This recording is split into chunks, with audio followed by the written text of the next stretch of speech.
Well, welcome to The Real with Ross. We have an opportunity today to talk to one of my friends and one of our leading preachers in this country, Dr. Danielle Brown. She is the pastor of Shiloh Baptist Church in Plainfield, New Jersey. And not only that, she serves as the assistant secretary for the Hampton University Ministers Conference. Among all of those things, she is a gifted woman with integrity. And I thank her for joining us today. Welcome. Thank you. Thank you. It's good to be with you. So tell us some things about what you have going on in ministry right now.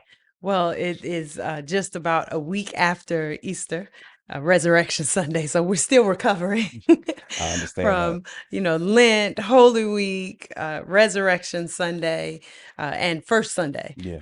right behind Resurrection Sunday. So this month at Shiloh, we're kind of laying low, just where Resurrection Sunday was landed this year. Put the first quarter, few months of the year, kind of they were pretty intense for us, and so intentionally the month of April we're kind of smooth sailing on the church front, and then we'll be getting ready for our church anniversary, which is coming up in May. Okay. What year is We this? This is 116. Oh, wow. Okay. 116 for Shiloh, and so we're super excited. We'll have Dr. J. Wendell Mapson Oh, is coming up nice. from Philly, and Okay. and he will be our preacher. And then in a couple of weeks, we'll be going down to IC3, one of my favorite conferences, the church growth and development. Always so much insight, Yeah. right? And then at Shiloh, there's May, and then June. We teach Bible study from January to May.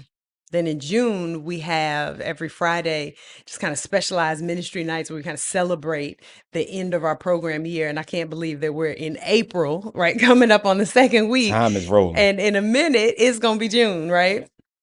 So we've been teaching through Hebrews Okay. this year as a companion to our preaching series.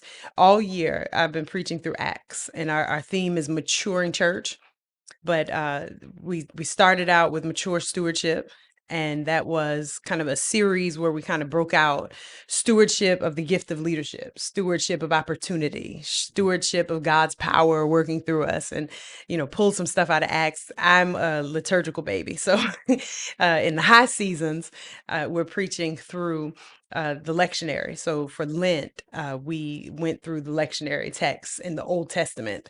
Okay. On Resurrection Sunday, I preached from Isaiah 25. So that was pretty fun. And now we're back in our series, and we started yesterday our series on mature relationships. Okay. And so yeah, so we have so much right Yeah. happening in the life of Shiloh, but those are just some of the things. It probably Sure. sound like a ramble, No, but no, it's also definitely. Monday. Yeah. But so let's talk for a second. You talked about mature believers, Maturing church. maturing church. And you talked about how you preached on stewardship, which most people would think stewardship is all about money. Yeah. But you're talking about stewarding relationships, stewarding leadership. How did you grasp that concept differently with your members so that they saw a different element to stewardship outside of just giving? Yeah. So there was an element of stewardship that is giving, right? But there's so much that God places in our hands and gives us authority over, Mhm. and says, hey, this is yours. Now do the right thing, right, with it. Use it to my glory, use it to the benefit of other people. And not just to the benefit of other people, but a mature steward also benefits from their stewardship, right? Yeah, And so absolutely. we just laid that out, that their stewardship is such is much broader concept than just this one thing, because people can steward well money, but not necessarily be good stewards, Hmm. right? Because we're not mindful of opportunities, and how do we handle opportunities when presented with opportunities to speak up, right? Like apostles before the Sanhedrin, like how what do we do with opportunities to help someone? What do we do when given opportunities, and we have power? Right, in those opportunities, what are we Absolutely. doing with it, Yeah, that's right. with the gift of leadership? right? What makes a good leader, that we're given opportunities to lead or to hold certain positions, or even occupy certain spaces. But are we actually leading, right? And as Christians, for me, pastorally, one of the things that I want Shiloh and the people that God has trusted me to pastor is for them to see their Christian journey as bigger than just what we do in the church, Mm, or that's bigger than important. just what you do in your personal life, right? Yeah, But we're absolutely. interconnected, and this thing is bigger than just these basics, right? But there's some broader ways that we need to look at some of the concepts and things that have been drilled into us, right? That stewardship, yes, is time, talent, treasure, but yes, it's or tithe, right? Talent, treasure, time, whatever. But it also is these other things Mhm. that life brings us, and kind of everyday, Yeah. things. So now you're experiencing tremendous growth at Shiloh since you've been there. How has this teaching been new or different for the congregation at large? And also, how do you see it in the life of the new people that you're bringing to Shiloh that don't know a prior culture? Yeah. So I have to be honest about this, right? And I think we might have talked about this before, that I was called to Shiloh during a pandemic. So my first year or 3 months at Shiloh, I came the last 3 months of 2021. Shiloh had opened for people to come in on the Sunday that I came to preach my candidacy sermon. Wow. So that was their first Sunday And back that to was the first church. Sunday, like, back to church, Oh, right? okay.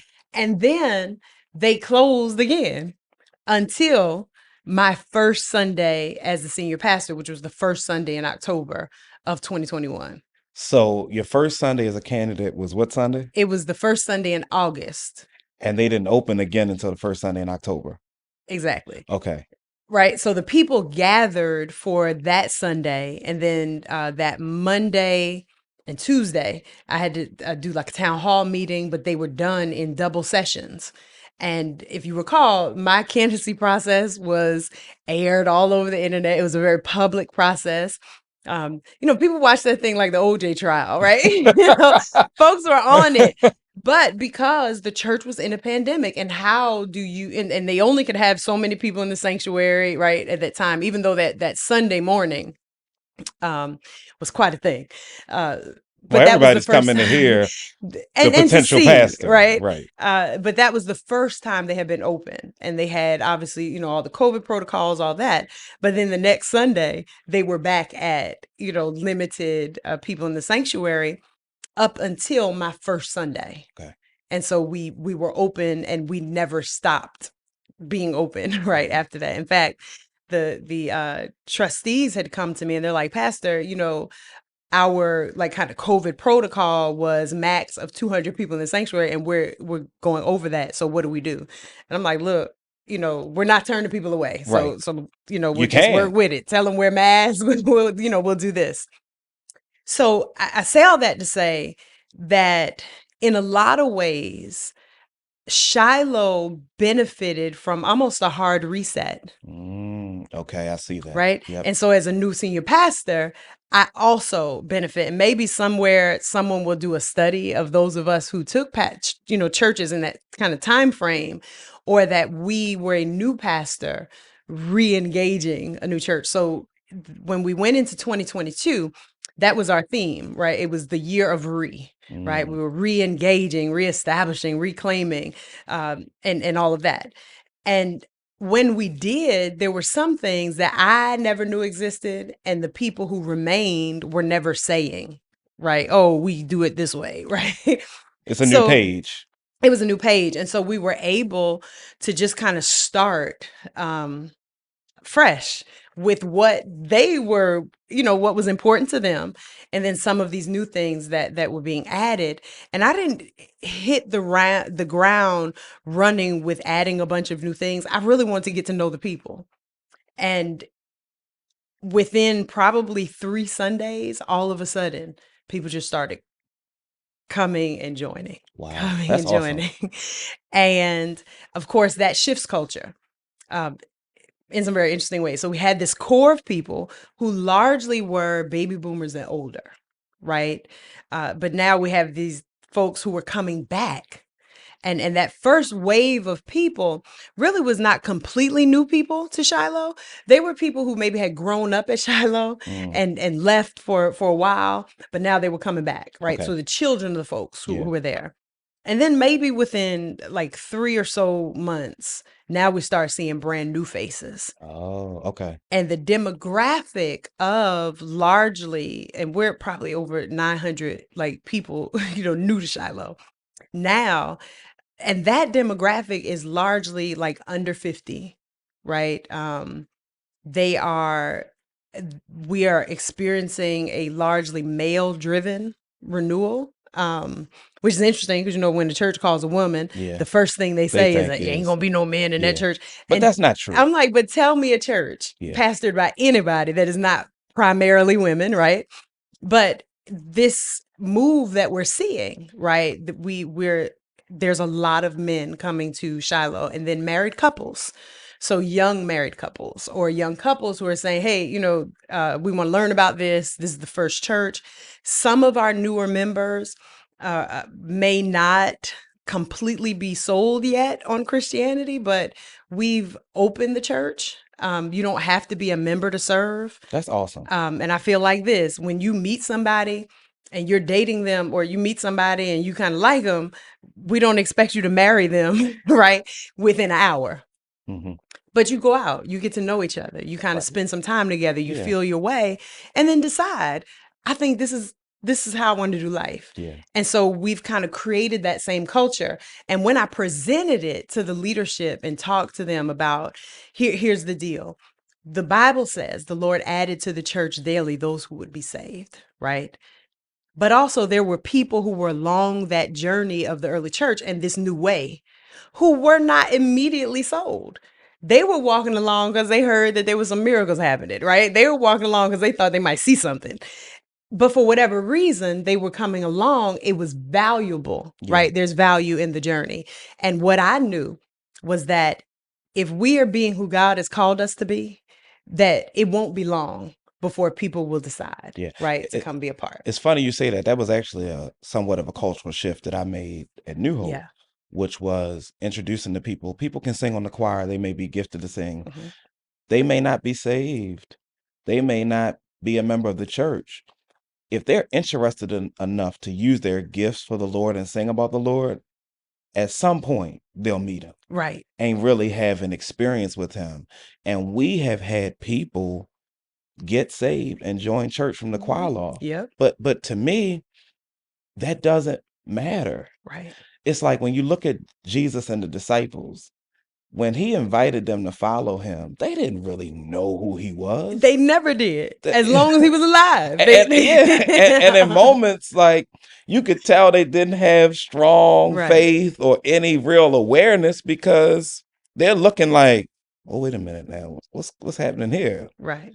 Even when Jesus questions them about who do men say I am, who do you say I am, Peter's the only one that gets the question. He's like, it ain't even because of your brilliance. Right. It's because you have rested revelation, and all the rest of them are kind of looking around. So Right. I do think that you're absolutely correct.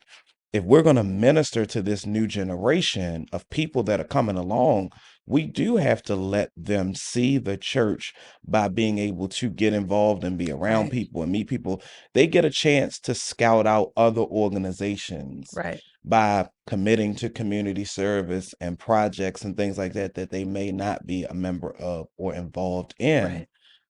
And because of it, they learn whether or not they want to. And I think it's a charge for us Right. to make the church a place where people want to be. And if they come 6 or 7 times to choir rehearsal, that they have a good enough experience Exactly. at choir rehearsal that they don't feel repelled. And that everything we do is an extension of the main thing. Right. And so for me, I believe that worship is central to the life of the church. And even within worship, proclamation is central, right? To if you don't preach it, you won't see it. Hmm. But also our auxiliaries and the things that the church does should not be so distant from right, what is happening in Sunday worship, that someone can't come and get saved in choir rehearsal. Absolutely. So that was one of the things that we did too, was equip our ministry leaders to open the heart. So we don't say the doors of the church at Shiloh, we say the heart of the church, because people came in. And I think what people need to know is that there's space in your heart for me. Mm-hmm. Right. We don't want you to just come and sit in the pews, but just know that you become part of something that is bigger than just occupying a building together. Yeah. And that the Right. doors are never And the closed. doors are never closed. Right. But you came in the doors, right? Right. So at every ministry meeting, right, there's the invitation is extended Wow. for people to connect Now that's awesome. with the church.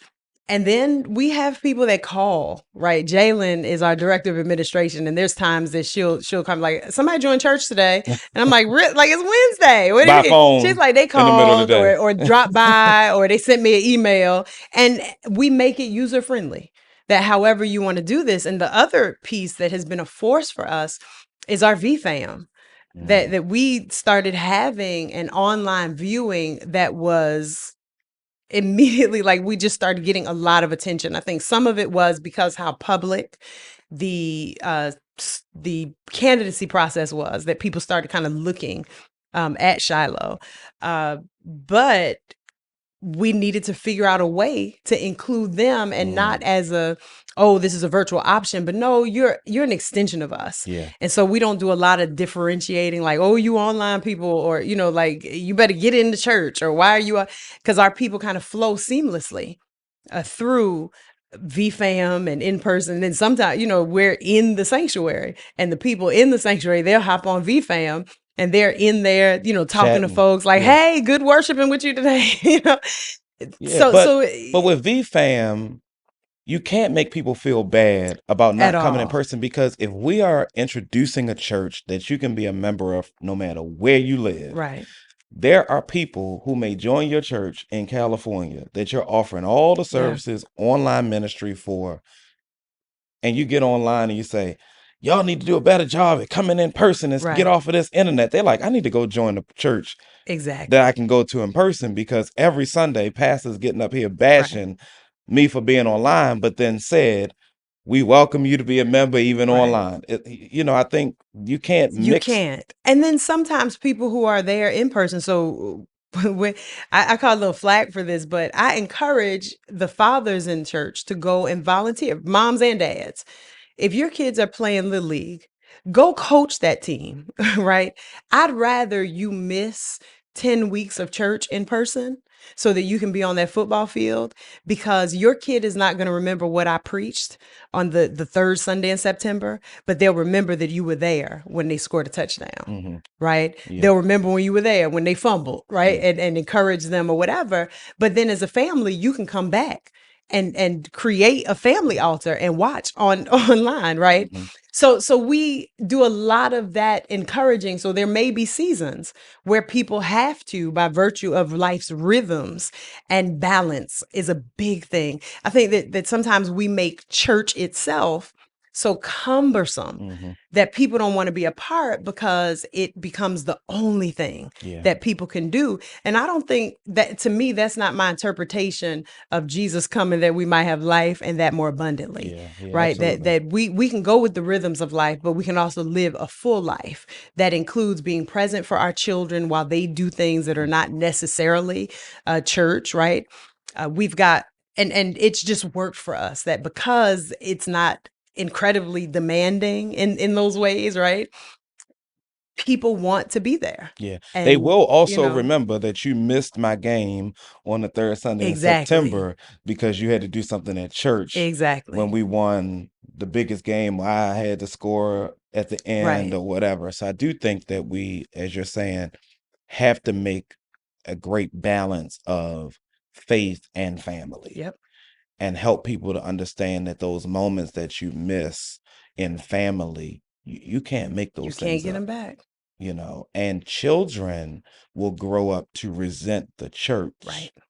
Because the church is the reason why my dad or my mom could never do this or that for me. So I don't want any part of that church. Or they make up in their mind, when I become a parent, I definitely won't have my children in church because I don't want to have split time where I can't give them what they should be experiencing because I didn't have it. Yep. And I think that those things definitely play a part. And I mean, you and I don't have this story or testimony, but I hear a lot of preachers' kids, pastors' kids Hmm. talk about the amount of time they missed Yeah. because of a pastoring parent that hasn't been able to make that balance happen Right. in a way that is impactful for that child to understand that they're not on the back seat to church, Right. and those things. So that's good. So how is the growth at Shiloh being handled structurally? Because as you said, there's a different Yeah. movement. So we've had to add some staff, adjust some staff, uh, create uh, just some models of ministry that, and then what I was saying before too is that what ended up happening at the end of last year, I realized we have three congregations Okay. who are sitting together. Okay. Tell us about and that. and so there was the re-engage. Then last year we did our theme was Go 23, and we encouraged people to share their story of God's love with 23 people over the course of the year, Oh, that's awesome. and they did it right. Okay. And we had more visitors last year. I mean, it was like unprecedented, like the number of visitors and just the number of people who came and joined the church even over 2023. But then I started to realize that we have three congregations here. Mm, There were the folks who had been there, right? And they would kind of refer to themselves as old Shiloh. okay. There was their children who had come back, and they're kind of old Shiloh, but in a new way, Hmm. right? Like, we've got some new ideals, some things that, and then there's this brand new Shiloh, and they're all sitting in one place Hmm. together, right, at one time. So I'm reinforcing that there is no old Shiloh, new Shiloh. We are Shiloh. And so we started using the hashtag Oh, We Are okay. I get it. Shiloh, Okay. changed our website address to weareshiloh.org. And that has become like a core value that we are. It doesn't matter when you came in, but we are one, and Mhm. we're one church. So as the church began to grow and we're re-engaged, and now we've got these three churches, now I'm realizing we need to mature. Right, there's some maturing that now has to be done. And just because you've been in church a long time does not mean that you are a mature Oh, Christian. absolutely. You can But just they think they be are all the right, you time. just could be well versed in church work Hmm. and church stuff. But a mature Christian, you may not be. And if you were, you wouldn't be so territorial. Hmm. Hmm. Right? If you were, you might not be so mean, Yeah. right? You Or wouldn't be you, so or traditional. right. So traditional when it's convenient, right? Because sometimes people are only traditional when it preserves their territory, Hmm. right? Hmm. But in anything else, they just as non-traditional as possible. They want you to rip it up. Exactly. Uh, and then we had people who were coming in. They're saying, "This is my new. This is the first church that I've ever been a member of. Hmm. This is the first church that I'm ever joining." And my thing is, but you can mature, right? As a Christian, that you're seeking, you've got this passion, but now we've got to help you grow Mm. because expertise, church expertise with no passion, that's not good. No, But also passion with kind of no structure and understanding, that's not good that's either. not good either. So we had both ends, right? And then you have the people that just don't care. They're like, as long as the music is good, the preaching is decent, what have you. But you got to mature too, right? Yeah. And they really don't want to be involved. They just No, want to come to church. I want to right. get my blessing. I want to have good worship. Exactly. Pastor got to hit it today. And then Right. I'm going about my business because I don't want to be involved. Exactly. So that's how we landed at Maturing Church. Okay. But also in this, uh, one of the things someone told me some time ago, and I can't even remember who made this statement to me, like in transition, because the church started growing fast. And they say, Danielle, people will follow you. They just don't want to be surprised. Mm. Right. That people, so I tried to kind of use my blinkers. Hmm. And there was really nothing that we were doing that I didn't tell the people, with the exception of like taking down some banners Hmm. and, things like that, Yeah. aesthetic things that Yeah. I'm like, listen, we're not going through a whole lot. That's ugly. Yeah. I'm not having Get it 10 down. meetings about Right. these I'm not banners. having meetings about that. Take them down, Right. whatever. Right. But just in terms of vision and mission and goals and where we're headed and why. philosophy of ministry, what our working definition of ministry is, and how these things are going to align. I shared it with them and then would show them kind of, like in the word. And if you can tell me in the word where I'm wrong, I'll go with you. Yeah. But of course, Right. you know, Yeah. and so we worked with it. And then creating this culture of you may not always get what you want, but I have an open door policy so that you can come and express to me, right, how you feel and respect and all that. Because, we're not going to play Right. that Yeah, either. absolutely not. But and people did come, but with the understanding that you coming to express your heart doesn't always mean that you're going to get what you want. Absolutely. Yeah. You're not going to But always get you what you're will asking for. leave with some measure of understanding if Yeah. you desire to have understanding Yeah. or clarity. And so we've operated out of that. We needed to make some staff adjustments because obviously a larger church means more paperwork, right? Obviously, more givers meant we needed to add staff to the finance department and some shift responsibilities in some different directions because I think, had over 800 right new givers or something like that was just insane in the first year and a half. Yeah, and that's a lot to manage And when that's a you're not lot for used someone to to it all. manage. Yeah. Plus, electronic giving platforms that when I first was like, hey, we need Givelify, Cash App, this, that, they were looking at me like, wait, well, hold on. And then once we did it, they saw that it's beneficial, that it works because there are younger demographics, that Shiloh's one of their primary priorities, probably like 99.9% of the churches in America, was attracting younger people. But we also have to do things that also make church user friendly for younger people. So we had to do that. Yeah. We hired, just kind of restructured. And my mentor, Dr. Cynthia Hale, my mother in ministry, one day I was lamenting to her that I wish I had this, but in terms of infrastructure, I didn't have the capital to hire a bunch of staff and then pay them well. Because one of the things I don't want to do is hire people and not be able to pay them, accordingly. And I am kind of probably conservative financially, so I want us to be in a certain position, That's the D right? free in you. And the D free in me, that DeForest Bustasaurus is my mentor, and for me, I want the church to be fiscally well. And we're doing very well, financially, but also in order to stay well, you can't spend every penny you get, right? And so Dr. Hale said, well, dream out. While I was lamenting, she said, why are you doing that? Dream up what you want. I dreamed up what I wanted and what positions I would have had and what structure I wanted. And then in our next conversation, she said, and now set it up with volunteers. That's smart. Create it with volunteers so that you have implemented the structure.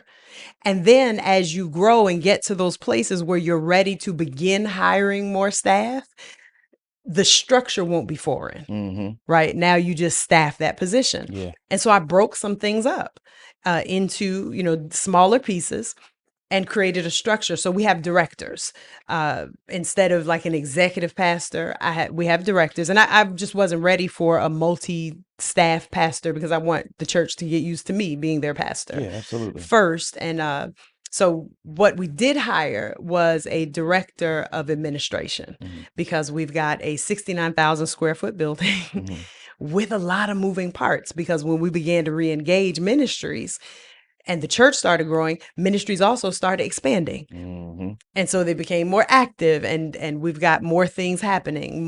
We've partnered with, because I think partnership also is the way to go. So we partner with a basketball league for the Shiloh Basketball League. And we've got basketball that happens 3 times a week. That's We've awesome. partnered with a tennis coach, and he's teaching tennis in the wintertime, right? Indoors.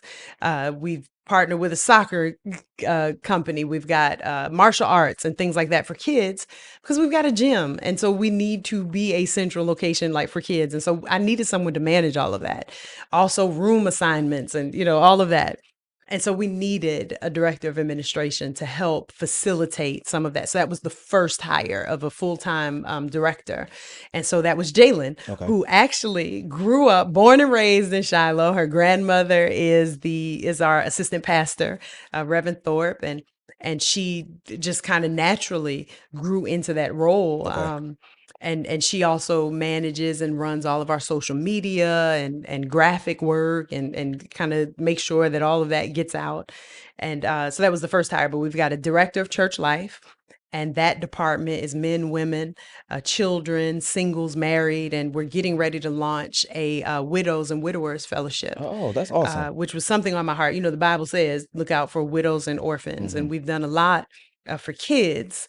And a lot of support on that end, and just the widows and widowers were on my heart. And so Reverend Gloria Taylor is getting ready to launch that Hmm. for us, and that'll be cool. Okay. But that'll be under church life. Then logistics and hospitality, and so all of those ministries that are under that umbrella: outreach, evangelism, Hmm. and then what is our other director? Worship and arts. Minister Tina Marshall is now leading that with Pastor Justin Coleman. And so I divided the church up into sections, and we were able to do it with volunteers. And as we go, we will, continue to add as needed. Hmm. But I thank Pastor Hale for telling me that, right? Dream. Don't let limitations make you not dream. Right. And then the next step is now figure out how you can make your dream happen with volunteers for the stage that you're at now. And then don't hold yourself to that, because as you grow, you can now add, right? Add Yeah. to. So that's what we've done. Well, that's awesome. So now you are the 10th pastor of Shiloh. Yes. 10th pastor of Shiloh, the first woman to Mhm. be elected to serve. What has the candidating journey been like for you as a woman going through in a system that is not friendly in a lot of instances to women coming through that are um, more qualified, preach better, um, have great credentials, much experience. I mean, I'm seeing a lot of women who don't get their just desert Mhm. because they're taking a back seat to half competent Yeah. people, men. What has the journey been like prior to getting to Shiloh? So I have to plant my feet here and be very honest about the privilege that I've had, right? So I had the privilege of not having a sad story, That's great. a terribly sad story, Um, so so I plant my feet there. That I am a product of Cathedral International, the historic Second Baptist Church in Perth Amboy, New Jersey, where Bishop Donahue Jr. is senior pastor, and for most of my life, Dr. Bernadette Glover was the executive pastor, Hmm. and clearly one of the baddest preachers, right, in the area. As a woman. And so I saw that. I grew up with my pastor bringing women to the pulpit. So Hmm. as a kid, I'm listening to Dr. Prathia Hall come and do revival. I'm experiencing Dr. Cynthia Hale, Dr. Claudette Copeland, Dr. Renita Weems, and Dr. Elaine Flake, and uh, folks who would frequent our pulpit. So that, right, is one layer of probably the privilege with which I have come of age, right, in ministry and growing up in church. Hmm. So there's that. In terms of candidating, right, there's privilege, but then there also are the implicit messages Hmm. that as women, we are not socialized once we're called to ministry. And once that call is affirmed, we're not often socialized and prepared and trained to be a senior pastor. Hmm. We're often socialized to be in a support role. That yes, God has called you to preach, and you can be at the highest level of support, Hmm. right? Uh, and so in my context, I spent most of my early ministry thinking that the most I would be was an executive pastor, Sure. Yeah. right? Because the idea of senior pastor, while many of my counterparts as soon as they felt God called them, right? Before seminary, before anything, when they had that dream and lightning flashed and, thunder roared and the earthquake happened the other day, that was God calling somebody to ministry, right? No, I'm kidding, right? That the moment it happened, they know and they can call it. I'm Yeah. gonna pastor my own one day, Right. right? Yeah. But as a woman, that wasn't my journey. And it took me a long time to be able to even say it. If it was not for women like Dr. Cynthia Hale and Dr. Gina Stewart and Reverend Elaine Flake in my life, who really, it was Dr. Hale one day looked at me and said, "Who told you that you Mm, have to settle? mm. Who told you that this is all that you can do?" Right? Who just wouldn't let me settle, Yeah. right? And wouldn't Even when let you up. wanted to. And they weren't telling me what God's will was for my life, but in hearing me talk about what I was feeling and the season that I felt that God was shifting me into, said, why are you trying to convince yourself of something other than what God has said, right? And then encouraged and supported and prayed for me. Then I was able to name it. Does that make sense to you? Oh yeah, for So, sure. because I was not socialized to be a senior pastor or just like kind of out the gate, like, oh, I'm going to be a senior pastor, it just wasn't on my radar. Right. I was going to be the best that at most I would be an executive pastor, an assistant pastor. And really, I was happy in the context that I was in. I love Cathedral. It's my home church. And by 2012, when I was finishing up my doctorate, Dr. Glover transitioned out as the executive pastor, and I took on a role called what we called the pastor of church life. And even then, right, I was doing good work, but Drew, I wasn't fulfilled. Mm. And so there were points where at the end of the day, I knew we had done some stuff, right? And I would cry myself to sleep because I Wow. still felt like it was not, It this, wasn't the oomph. I'm not Yeah, fulfilled. yeah. It's good work, but it's not God's work for me, Mm-hmm. right? Mm-hmm. And I lived like that for at least 7 years. Now, before the pandemic, I received a call from one of my brothers in ministry, Dr. John Faison, and he's like, "Hey, did you apply to such church?" And I'm minding my business. And so I'm like, "Well, no, because I don't think they would take me seriously. Am I even ready? Why would I do something like that?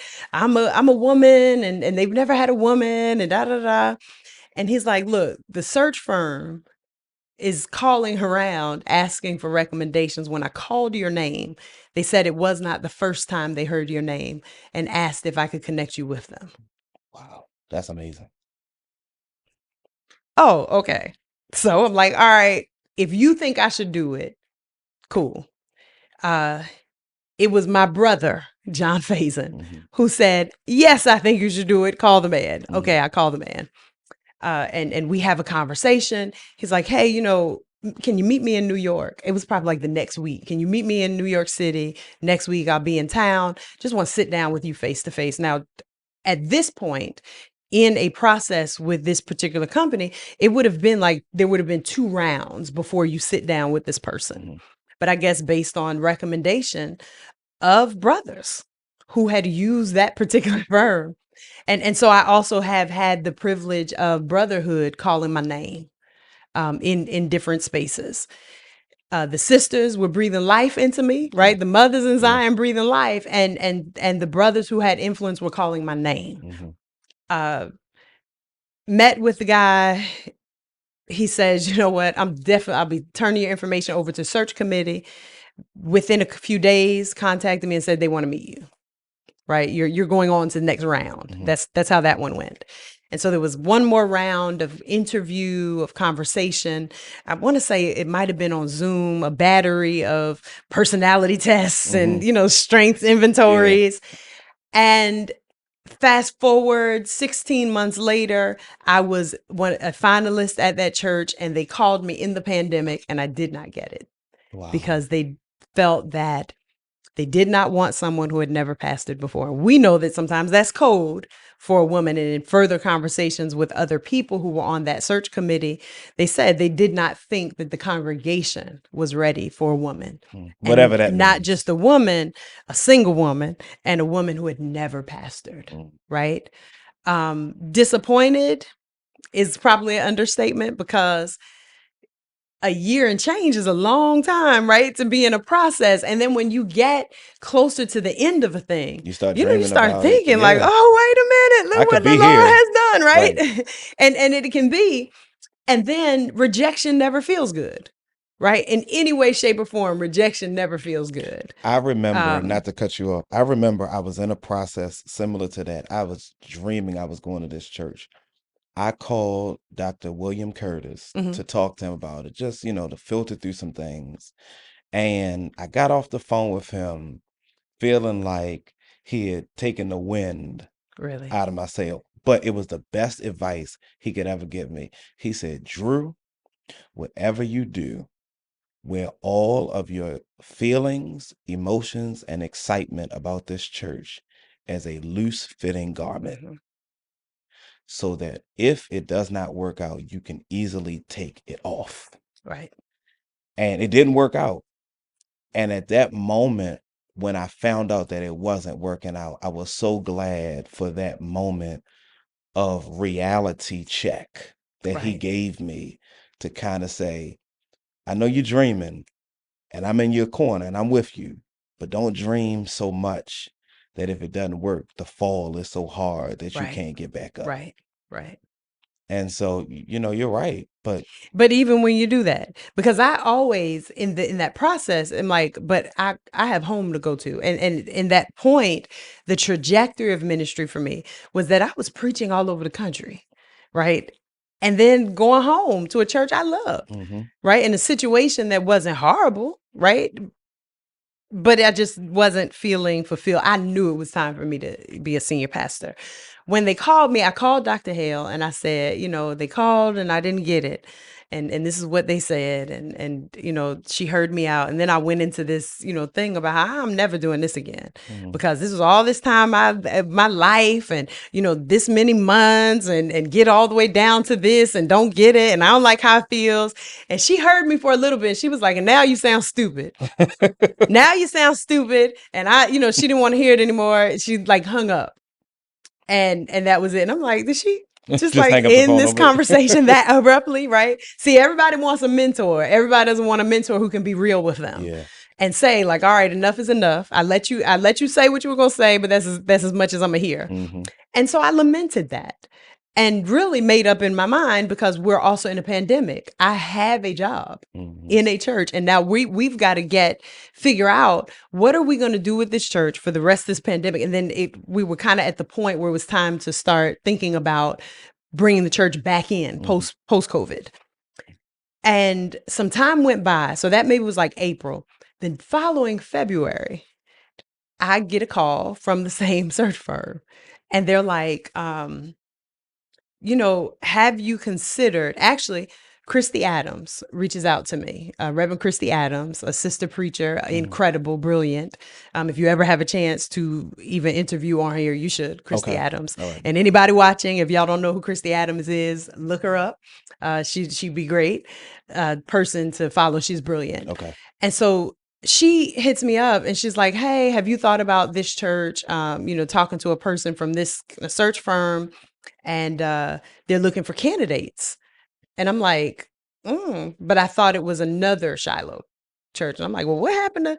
So in the process of Christy and I's conversation, I check my email, and it's the people from the search firm, Okay. same person I met with. And he's like, we have another opportunity in your area. And while this one didn't go the way we hoped, we think that you'll be a great candidate for this one. I'm like, I said I wasn't doing this, No right? more. Called Dr. Hale. I'm like, I said I wasn't doing this, but they called and I'm not. And she's like, and you still sound stupid, right? And she's like, but you know that God has called you to be a senior pastor and you're Baptist. And so this is the process you're gonna have to go through, Hmm. right, to get here. And it's like, so I pray about it, right? I go back to God, and I remember the Lord asking me, what are you afraid of? And I said, Lord, I do not want to go through another long, drawn out process. And I don't want to be rejected. And the Lord said to me, and at the risk of sounding spooky, They got mad at Dawn yesterday for saying it was uncommon favor. The Lord spoke to me. Tell them what the Lord And the said. Lord said to me, is any experience wasted if I'm in it with you? Wow. The next morning, I did the little video, early that morning. I went, get the video done, sent it off.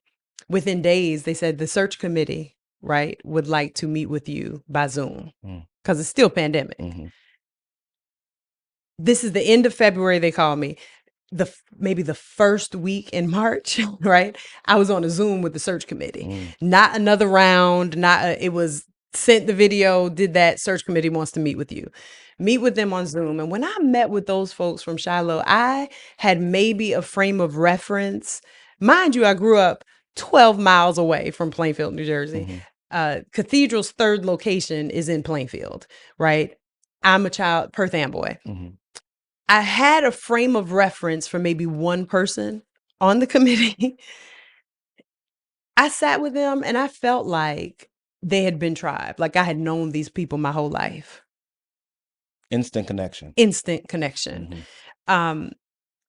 We had a conversation maybe about an hour, and the chair, Deacon Charles Hand, says, we already know that we want to talk to you again. So can we schedule another meeting like next week? Great. What day? What have you? We're in a pandemic. I'm in my little home corner studio, right?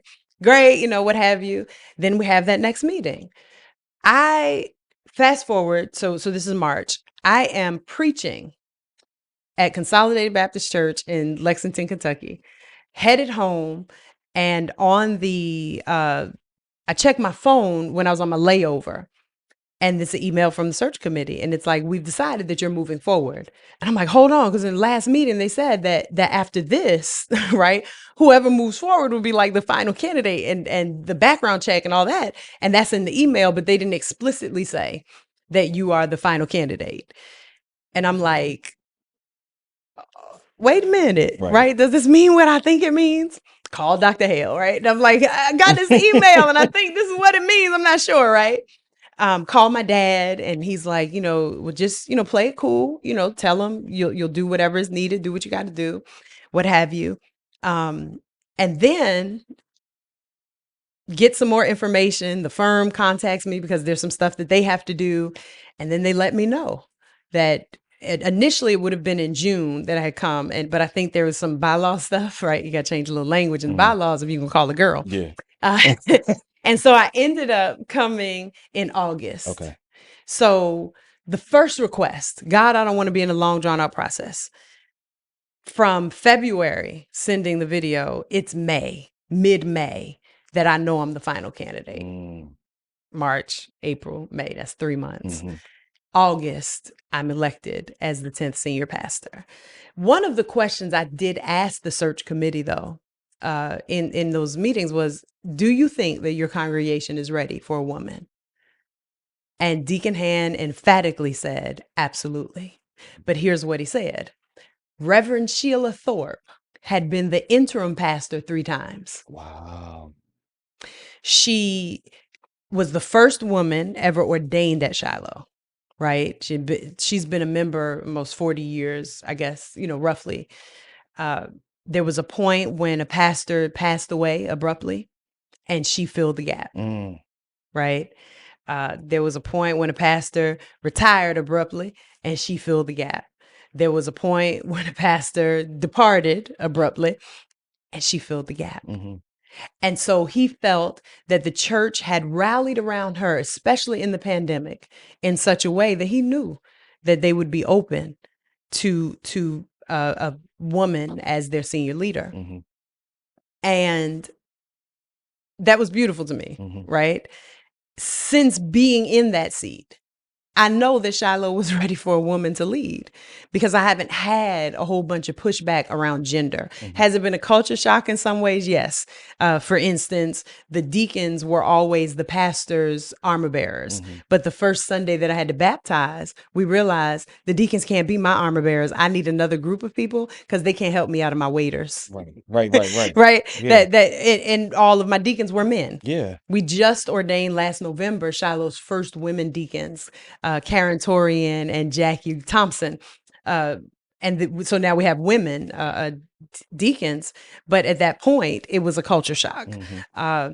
So that was the journey for me. That yes, sexism is an issue uh, sometimes, and it's unfortunate to say that the 2000s, right? That even in this era, that there are people who have limited exposure Mm-hmm. to the possibility of women leading in church spaces, Mm-hmm. right? That you could be the vice president of the United States, but when it comes to their church, there are not, uh, there's not a lot of exposure, right? Think about what the landscape of church looks like. Mm-hmm. And there are still people in places that I have gone to preach when I sometimes preach for associations or different conventions, and little kids will come up and be like, "You're the first woman I've ever seen," and it's Oh, that is this sweet. late in the But day, yeah, right? that's sweet of And them, so but people so are still discouraging. Yeah. experiencing for the first time, and so some of it is lack of exposure. Mm-hmm. Then some of it is just downright intimidation, and you feel that a woman being in a place is somehow taking something from you, right? But I think as more of us emerge as senior leaders, and I've had some of my people, one of my leaders, who the moment you walk into Shiloh, if he is present, that he's got my back, Mm. right? But he said to me a few months in, Pastor, when they put your picture on the screen to say that you were the final candidate, I wasn't sure. Mm. You were young, you're pretty. I'm like, oh, thank you, thank you. And I wasn't sure because I had never experienced a woman as a pastor, as a senior pastor. I didn't know if you could pastor me. Few months in, he said, but I just want to be clear, you are my pastor. And now I'm a believer. He just needed to see it Yeah. and experience it in order to be a believer. And he is one of my the moment I step on that, if he is in that building, he's got, and there's no denying, Mm-hmm. and he will cape for me and sing it from the mountaintops. So there are some people that may have been skeptical, but now they see it, Mm-hmm. because if women can't pastor, how does a church grow like that? And I'm not just talking about numerically. People are growing spiritually. Yeah. And then it's not just them. Like, I am growing. There's something about being a pastor that I guess if you're really intentional about doing it, it will grow you as a Yeah. person and a Christian and all of that too. Yeah. So I think collectively we're growing. Mm-hmm. So that has been my journey, and not without microaggressions along the way, right? The things over the course of my 20 some odd years in ministry that have been said, you sit over there and look pretty, things like that. But I have had the privilege of having a pastor as a child who affirmed women preaching in ministry, Mm-hmm. and people even, leading, uh, and brought women into a pulpit so that I didn't have to look far. Yeah. Um, I had the privilege of brothers in ministry, like John Faison, like yourself, Mm-hmm. who, when I wasn't sure, you were affirming even before I was senior pastor. You Yeah. I could, mean, like, and you vice preacher, versa. like Philip Pointer, Charles Goodman, George Parks, right?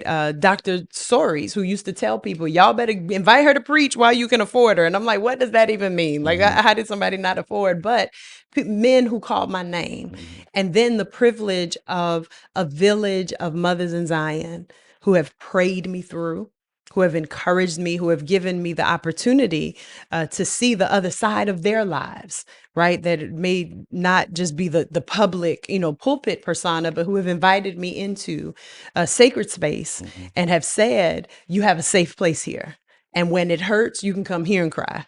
That you don't have to go to the internet. Call me. Yeah. Right, on Yeah. the phone. And when it's not right, call me, because there's some things that I've experienced, and some connections I've made, that if we need to call somebody and make sure that it's going to be all right, if it's Yeah. not all right, it's going to be Yeah. right. And so I think that I've come to this space, and just grateful for the privilege of my journey, and the people who have just kind of made that what it is. So I hope that answers you. I know Yeah, there's a long definitely. roundabout, No. but Yeah, because I think that a lot of times in this journey, especially toward pastoral ministry, our sister clergy, and I'm saying that from a brother's perspective, get very discouraged because in a lot of instances they don't have an equal space at the table that they are certainly qualified for. Yeah. And your story is a unique one that you haven't had a whole lot of bad experiences coming along that candidating journey. But then, two, you didn't get a small church, Yeah. you know, building wise, large, membership wise, always been known as a, large church, influence. It just things stacked in your favor, Yeah. which is not the norm for a lot Right. of women. And it's sad that that's the And I case. think I plant my feet, even when I talk about privilege, Bishop Hilliard gave me a lot of rope Hmm.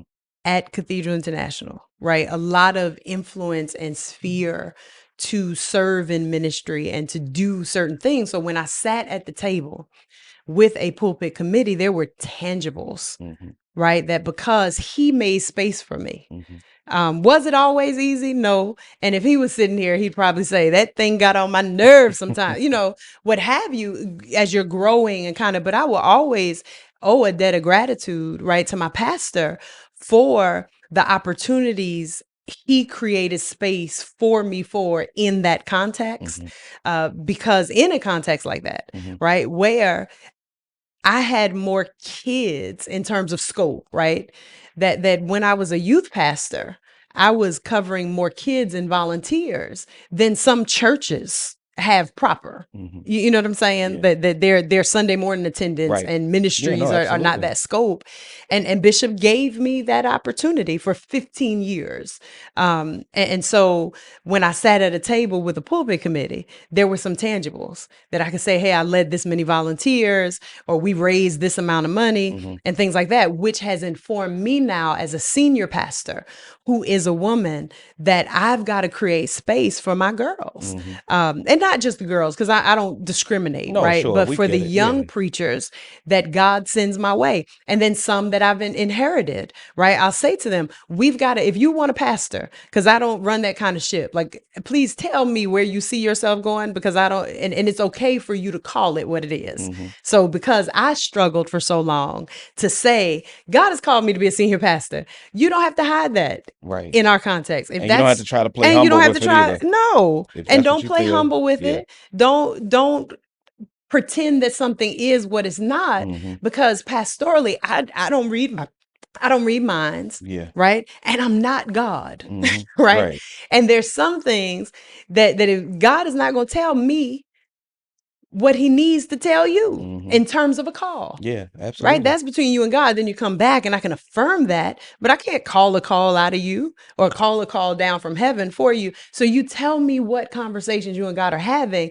And then as your pastor, I'll expose you and prepare you in that direction. And make space. But don't Right. have me thinking that you are called to serve in this area of ministry and then I put you there and it's only a resume builder for you. Be Exactly. honest so that I Right. can put you in the right place Right. so that you're getting the training. Because if you're in this ministry area that you think is going to look good, but you're not getting the experience that you need to be a senior pastor, Exactly. you've deceived yourself. Exactly. And so that's how, my journey has also informed me to create space for Hmm. younger preachers. And they come to me and say, like, I think I want a pastor. Well, then we got to get you in seminary, Hmm. right? Or we've got to get you in these circles of spaces, or we've got to start having these conversations that are not just about preaching, not just about, what to wear and road stuff, because truth be told, you need to build a church if you Hmm. want a pastor, right? For as much as I travel, and I thank God for road ministry, which I think that the call on my life in this season is both and, Hmm. right? But Shiloh is my priority. That if Shiloh is not strong, I won't go anywhere. That Shiloh gets the first and the best of me, Hmm. because if the road dries up, at least I have a strong church to come home to. Yeah, absolutely. One that you And like coming home to. Right. And there's no place I prefer to preach than Shiloh. And Hmm. sometimes when I'm not there, or we have a guest preacher because of an event, like I'm lamenting, like, oh gosh, I miss preaching to my people Yeah, today. I get it. Right. So there's that, but they can come to me and say, and then we'll work with you. And if there's a certain context, or if I need to say to a brother in ministry, that, you know what, I need to sit you down with some of my brothers who are pastoring Hmm. so that they can impart and they can pour into you and they can walk with you, then tell me that, because we can set you up. Hmm. But also, for my girls, right, I make no qualms about it, that they get an opportunity with me as a woman senior pastor, the young women who are in seminary and young preachers who God sends our way, and there's been many. They get to see another side of pastoral ministry, kind of behind the scenes, that they may not get to see if they were in a church with a senior pastor who was a man. Yeah. And some of that is just gender stuff, right? That a man is not going to have young women kind of, hanging around, and vice versa.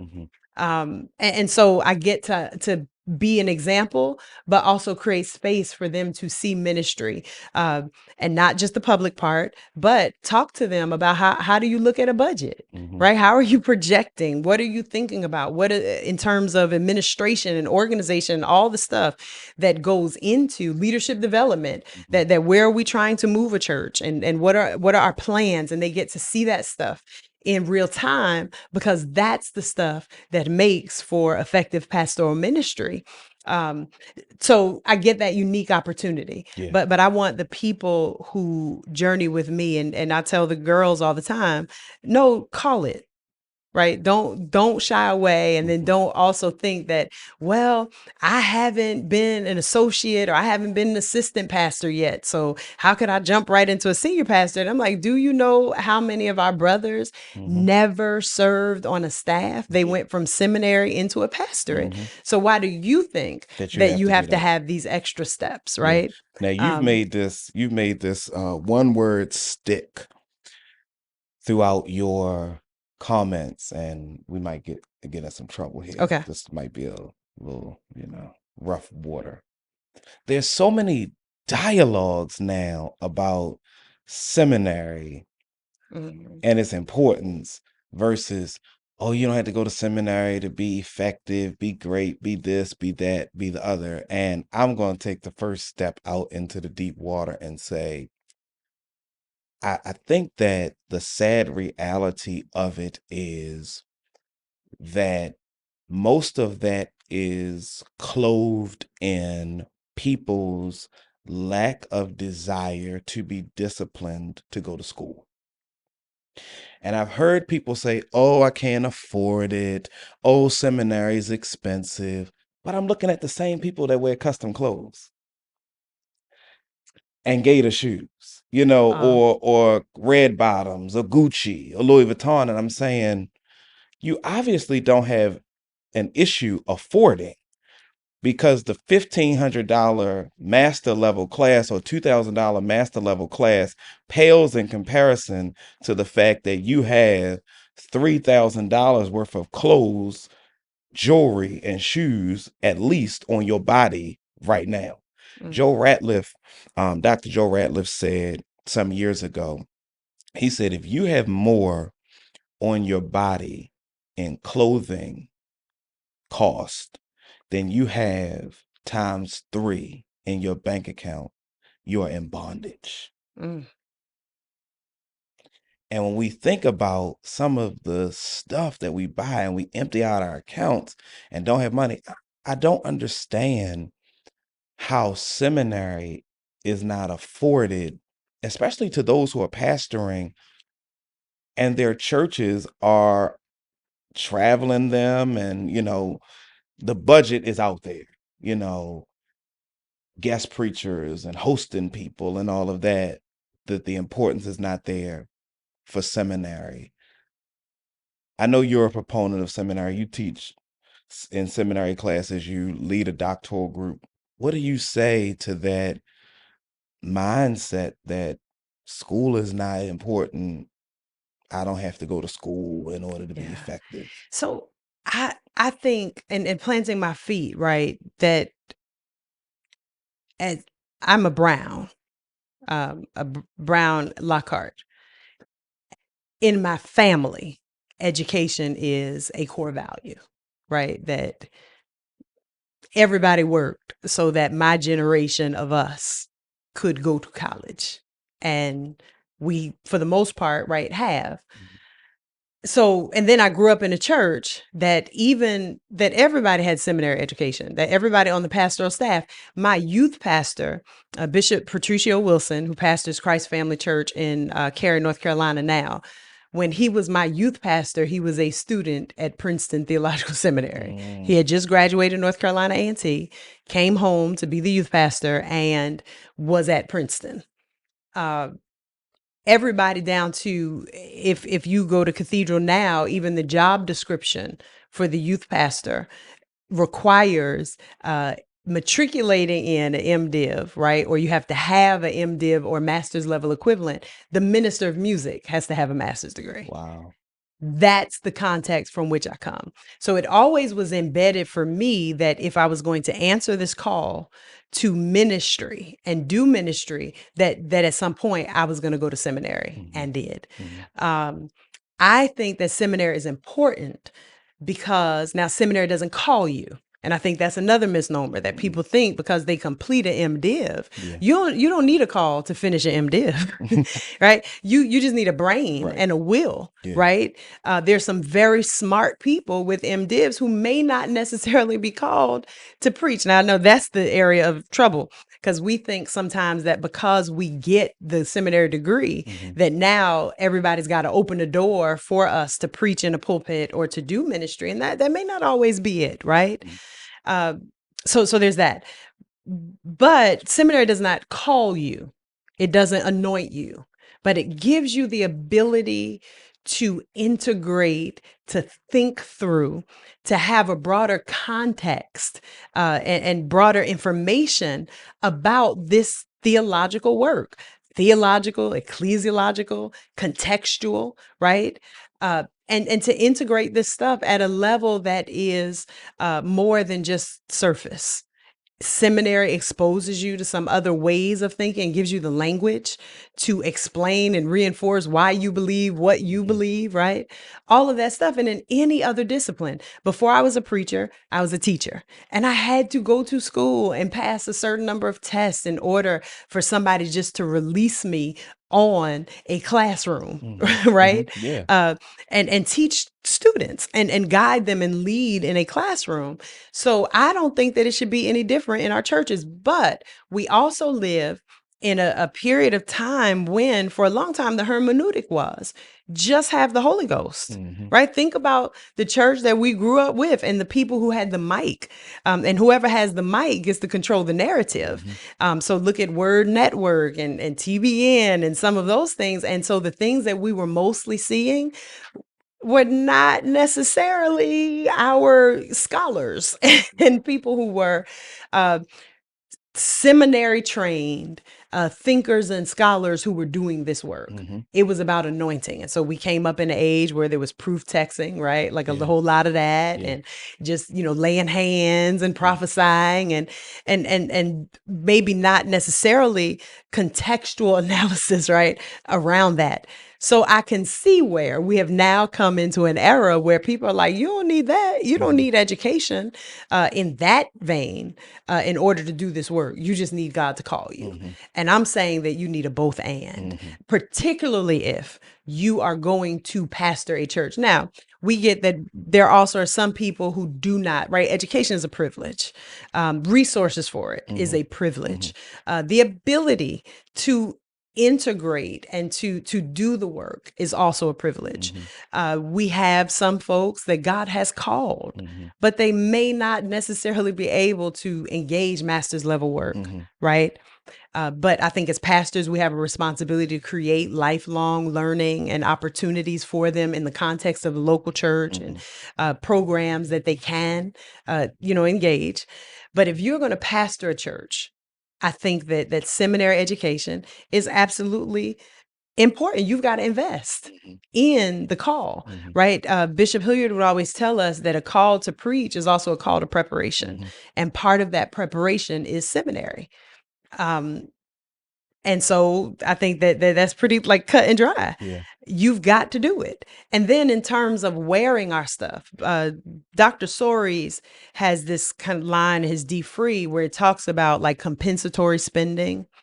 And I think that all of that and how we prioritize where we invest and where we put our resources is also another issue for the church, for our community, the ways that we want to look a part before we actually become the part. Hmm.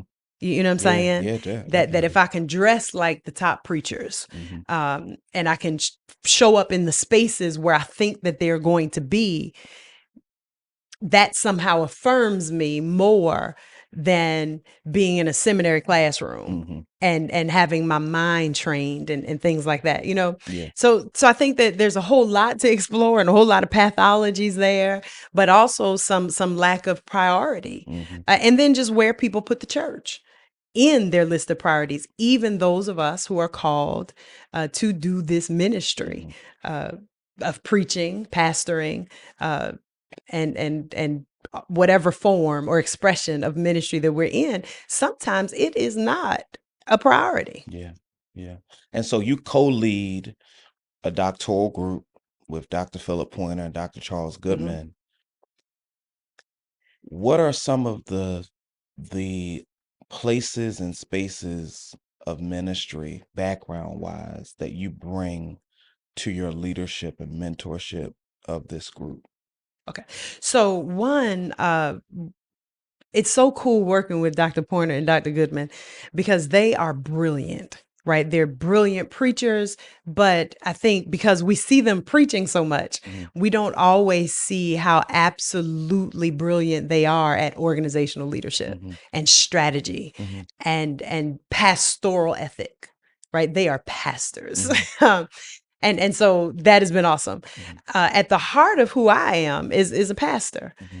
and also right a strategist, which is something that I learned. So in our kind of uh, triad of mentors, I've served on a staff, and so we've got a range of students. And as more women are coming into the program, and largely women are on staff, they're not necessarily yet senior pastors, Hmm. but they're on staff. So I bring 15 years of experience Sure. on Yeah. a staff and kind of holding down, even for 10 of those years, that second seat. Hmm. Um, uh, And doing a lot of preaching while in that second and seat. doing a lot of Yeah. preaching in that yes, absolutely, in that second seat, and teaching, right? Hmm. Teaching Bible study, teaching. And what does leadership, right? Our kind of focus of our group is church growth through creative preaching and leadership.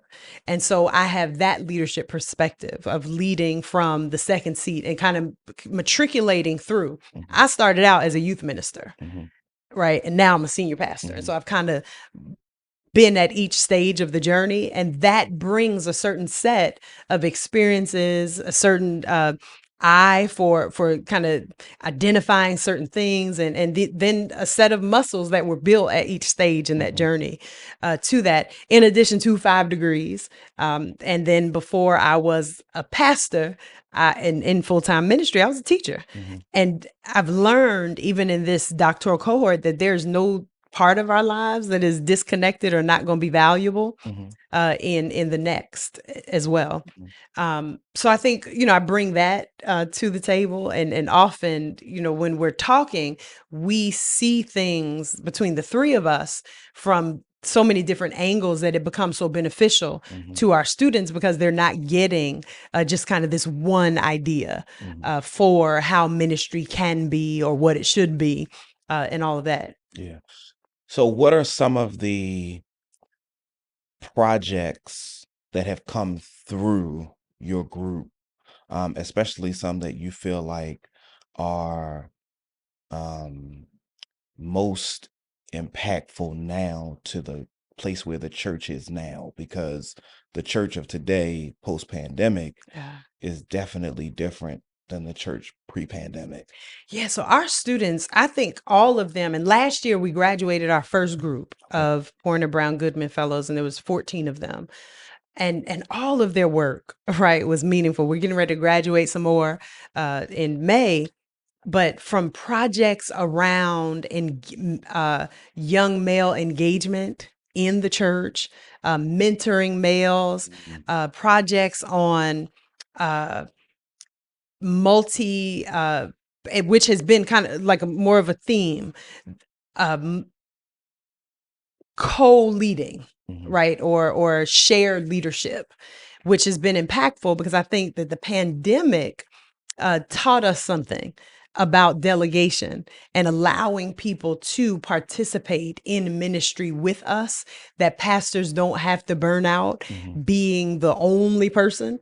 But even, these ideas about avoiding pastoral burnout, Mhm. and not just pastoral burnout, but congregational burnout, Sure. because Yeah. congregations go as pastors go, as their leaders go, Mhm. right?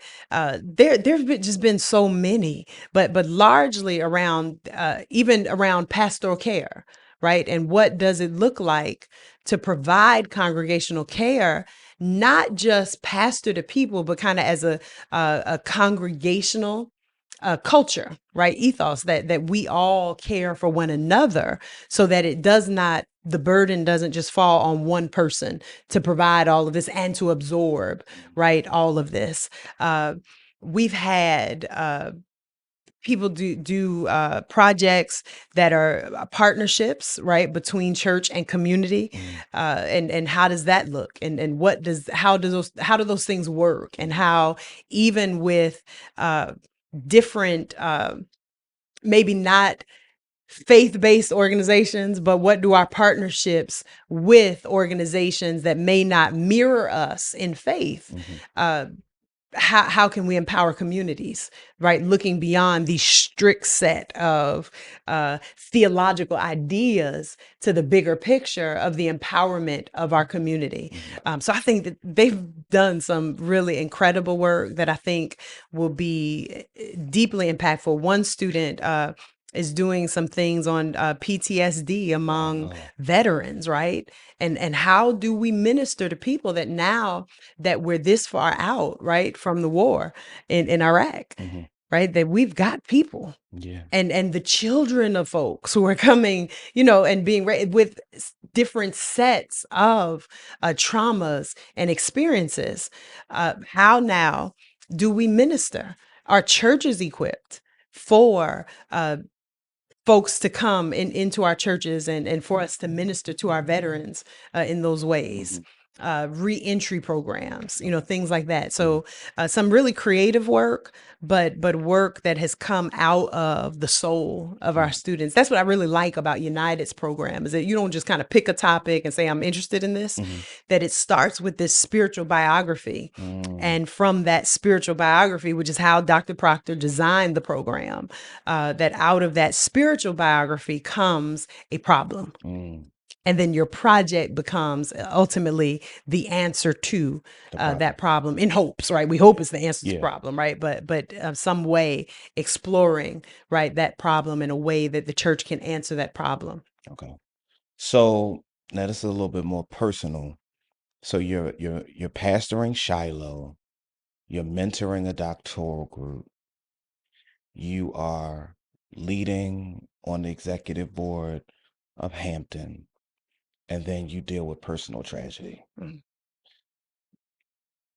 Your dad passes, you're a new pastor, new into this doctoral group, new into the executive board space of Hampton. How have you been navigating this climate of life with grief, with especially, you and your dad being so close Mhm. and pastoring through that, leading students through that, uh, dealing with Hampton responsibility while going through that, and then also dealing with your road schedule Yeah. through that. People don't always talk about what the grief journey looks like, especially in a parent and being so close, and how you deal with all those responsibilities while still being a Yeah. daughter. Yeah. So grief has been interesting, right? And we're about a year and some change out from my dad's passing. And I knew initially, right? I went right into work mode that we've got to get this service done. There's a certain way that I want my dad sent out of here, and it's got to be grand to reflect who he was, right, to us. I preached my dad's funeral because that was something that he and I talked about, and one of the things that he said was, who else, right? What other preacher can speak to my life? Um, and now, of course, we didn't know that he was saying this over the course of time. Like, when I go, you better work on your preaching. So when I go, you can, send me home, and all of that. My dad loved to hear me preach. He would cry through all of my sermons, and sometimes I'm like, "This is not a sad sermon. What are you doing crying?" But But it it's the was joy. just the joy, Yeah. and probably sometimes, my dad would say, "God sure has a sense of humor, because how did I, right, raise a preacher?" And so, we'd laugh about that. But losing my dad, I took my dad passed early on a Sunday morning. Mm-hmm. And so I obviously didn't go to church that day. We buried my dad that Saturday, and I obviously did not go to church that Sunday. Dr. Sharika Newton, I called her like, "Reek, I need you." And so she came and she preached that Sunday to Shiloh. Shiloh grieved with me. They showed up. They were very present, but we were new to each other, Mm-hmm. right? And to be very honest, I'm not a public emoter. Right. That's just personality style. I don't get on social media and emote, every time I stomp my toe, like, why do people put furniture there? If we would, that's just not me. I've always had safe spaces where I could share my feelings and emotions, but this one was different because the loss of my dad shocked the core of my entire family, even my support system, that we are still trying to figure out who we are without him in the world, right? Mm-hmm. And as a girl, when you spend your life covered by a really good dad, right? That knowing that no matter where you go in the world, no matter what you try, if it works, great. If it doesn't work, you always can come back to daddy. Or your dad is going to always have some word for you that is going to be encouraging, and things like that. And then all of a sudden that voice goes silent, right? It's quite a thing. And so, I went into work mode that we've got to get a funeral done. And then I came back to the pulpit because, I'm a new pastor. It's a year right into my pastorate. I love preaching to these people. And sometimes for preachers, right, doing the work is helpful to us. And I don't mean in a way that I was going to get up and bleed on the people at all, right? But just, hey, I'm here. And in the process of getting with God to search out a sermon and all of that, that it was taking my mind off of grief. But the following Sunday, I was back in the pulpit, but I did tell the church, I'm here, but I'm not okay. And I need you all to know that I'm okay with not being okay until I am okay, right? And just that statement also helped many of the congregants, right, the members of Shiloh, to say, "Pastor, thank you for freeing us to be okay with not being okay." And my thing was, no, I'm not gonna front. Like, my daddy is gone, right? Then I started to realize that my routine was jacked up. I didn't realize how much of my preaching partner my dad was. That on Sundays after church, we would talk through, and for years, not just when I was at Shiloh, but we would talk through my sermons anywhere, right? And he'd say, because, and I will say, my parents kind of sheltered me in some ways to the degree that they could. So there were some ways that my dad could see the world that he didn't raise me to see the world that way, right? But he could say, when you said this, I want you to consider that, this part, or how this could land. Or, hey, when you said that, man, oh man, so that's the kind of talking that we would do, or, maybe further develop this thought and what have you. So he always was kind of that. And I guess I didn't realize how much of a preaching partner and kind of sparring and thought partner my dad was until he wasn't there. And so Sunday evenings became difficult. right? I go home after church or like, like what the heck? Like what in the world? And I immediately start grieving. Or well, I was grieving all along, but immediately just kind of It have set these in even weird, like kind harder. of set Yeah. in, and kind of work through that for a bit. Being with my brother and sister, right, and family members and things like that was helpful. Uh, there are points, and I think now I'm okay to a point, right? But grief also is fleeting. It's kind of like the Mhm. ocean. You got high tide, low tide. Mhm. Sometimes there's a storm out on the ocean, is moving this way, right? Um, and it is what it is, but I go with it, right? I'm not fighting grief. There also was a point where I thought that I was ready. So I told Reverend Thorpe, I'm like, hey, I can't do funerals. Mhm. In fact, I don't think I've been back to a cemetery Wow. yet Okay.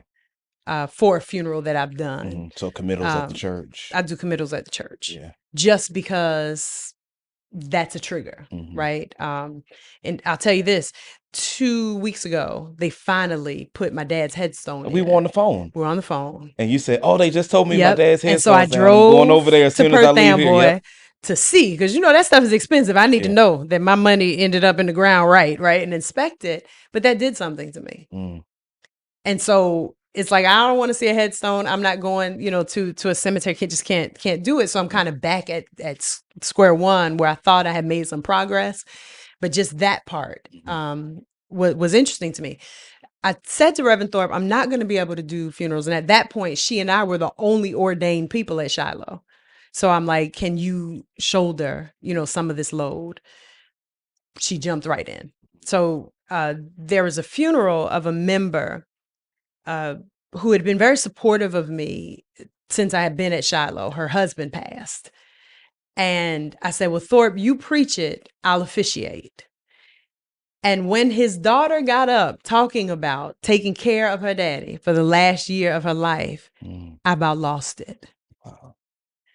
And I realized in that moment I wasn't as ready to do this as I Mhm. thought I was. Mhm. And so I just came back, recalibrated. I shared with my core team on that Tuesday, y'all, I need a little more time. And so just bear with me, Mhm. right? And so here we are. A month ago, we had another dad pass away. And I called Reverend Brian. By this time, we had ordained people, and I called Reverend Brian Johnson. I'm like, hey, Reverend B, I can't preach somebody's daddy's funeral today. Mhm. Right? It was a few days after the headstone. Mhm. And I said, so you do this one. Mhm. Walked him through. I officiated. He did a beautiful job, Mhm. right? And all was well. And so there's that just because I'm the pastor doesn't mean I have to do everything. Yeah. And I don't have to do the things that also are going to be triggers and make my people feel that they have to take care of me. Mhm.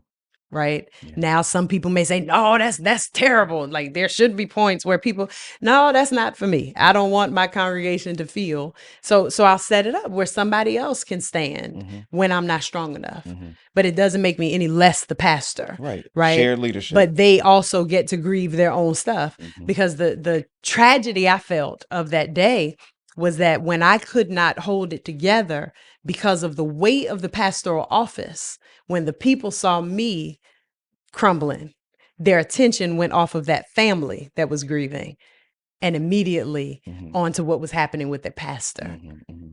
And just for me and what I feel, as a pastor, I never want that, right? I want the people who are grieving in that moment, like, no, do that. So I had wished that I had not been there, Mhm. right, that day. And you're not a public emotions person. Yeah. Now I will cry, right? Okay. I get a little misty when I dedicate those babies and when people do well. I ordain some people, and I mean cried through the Mhm. whole doggone, thing. Or sometimes when I'm giving right hand to fellowship and I see those people who have trusted me Mhm. and trusted us, right, to be their faith community and me to be their pastor, I do get teary-eyed. Mhm. But in terms of that kind of, personal stuff, for me is just I'm just not that public emoter. And so how did that moment play out in that setting? I mean, you feel it. I'm sure you're trying to Mhm. resist Yeah, going there.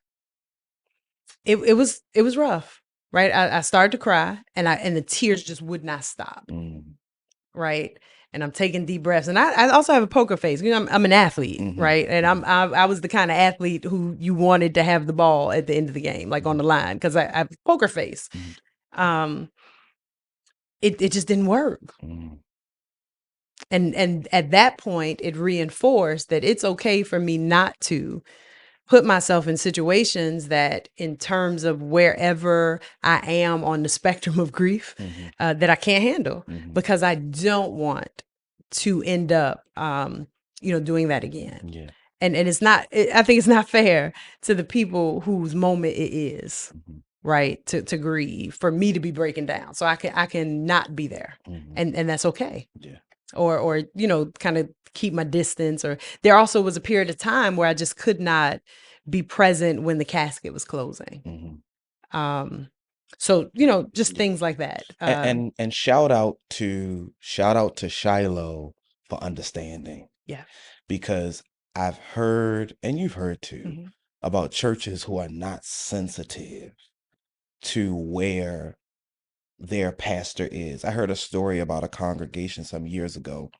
The pastor's wife passed away, Wow. and the pastor had taken initially 3 months off, and then said to them at the end of the 3 months, I need another 3 months. And after the first 3 months, the deacons had a meeting about whether or not they were going to Wow. release the pastor. And it took a pastor in the community that they trusted saying, now, what do y'all look like having a meeting to release this man who's grieving about his wife? Right. And how is it that a man who has walked with you through all of your moments for all of this time now has to worry about whether, when he has his moment, you are not there to walk with Right. him?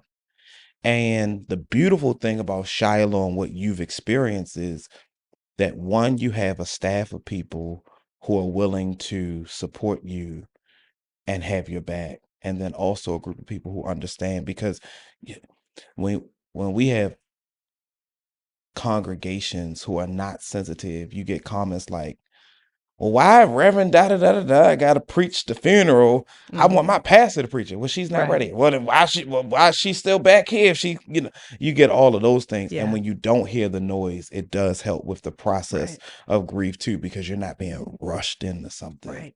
I even, at the end of last year, we had a lot of people who ended up in the hospital, Okay. right?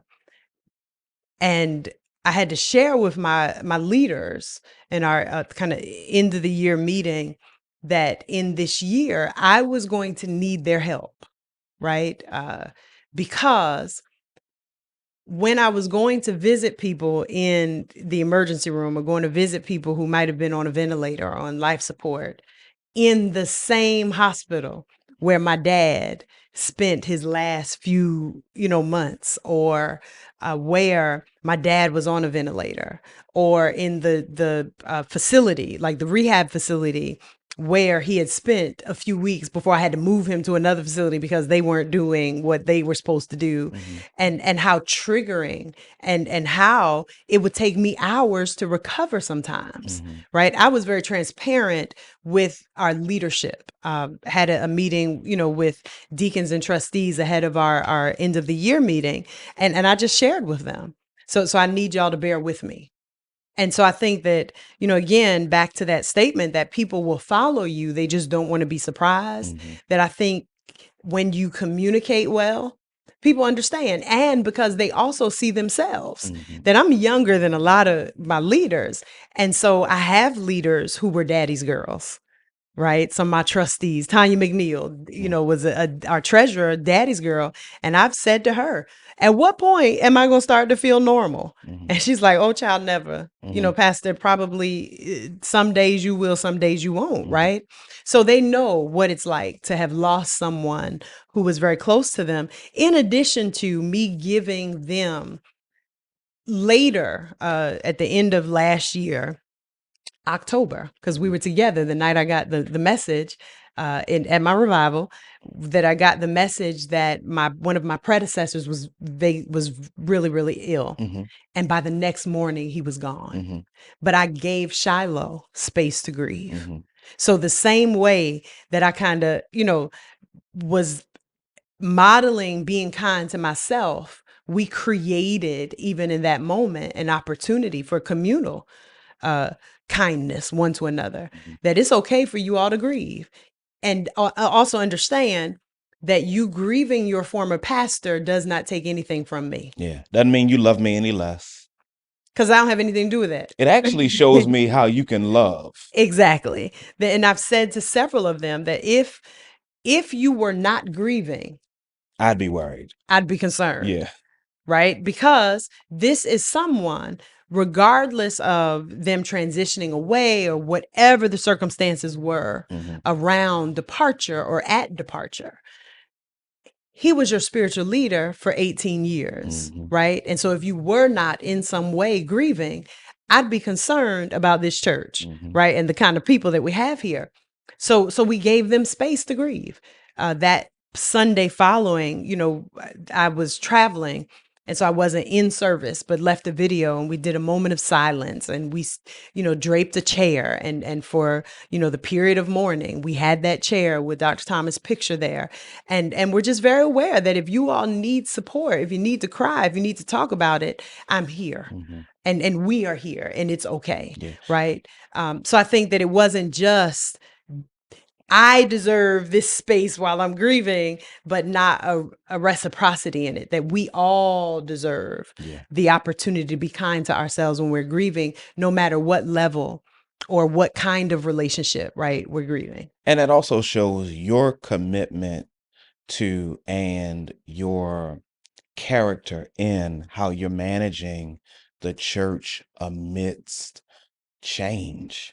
Yeah. Because you will find some pastors that are growing churches at the rate that you're growing and will say, I don't need to drape a chair, because the number of people who are new here that don't know this person may outweigh the number of older people who are here before that do know it. And the reality is how you handle prior pastors is important, because it'll be how people handle you when others come along. And I think that is a beautiful scenario, just in how you've allowed them to not only handle grief, because their grief is going to come naturally, but also how you handle the church in rallying around that prior person, feeling no expense to yourself. Right.